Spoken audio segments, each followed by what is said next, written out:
नमस्कार, मी कल्याणी आणि आम्ही दोघी आज गंमत करणार आहे।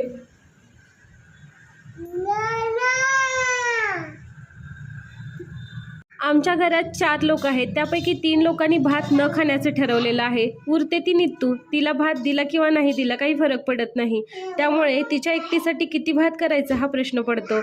आजच्या जेवणासाठी मी बनवणार आहे लाल माटाची भाजी। आज जिमला तर काही जाताच आलं नाही, त्यामुळे घरातच थोडा व्यायाम करून घेते। घरात व्यायाम तर काही होतच नाही, त्यामुळे आता थोडं चालायला जायचं ठरवलंय। मंदिरात आलोय, शंभू महादेवाचं दर्शन घेऊया। आत्ताच आत्यानी हा हिरव्या मिरचीचा ठेचा बनवलाय आणि मला माहित आहे हा बघून तुमच्या पण तोंडाला पाणी सुटलंय। या मग सर्वांनी जेवायला, आपलं जेवण देखील तयार आहे। आज मी ठरवलं या कपाटाचा कायापालट करायचा आणि हे आहे आपलं कपाट। आवरून झाल्यानंतर काहीसं असं दिसतंय। तर तुम्ही केली की नाही नवरात्रीच्या साफसफाईला सुरुवात, आणि नसेल केली तर लवकरात लवकर चालू करा। तर असा होता माझा आजचा दिवस। बाय बाय, गुड नाईट सर्वांना।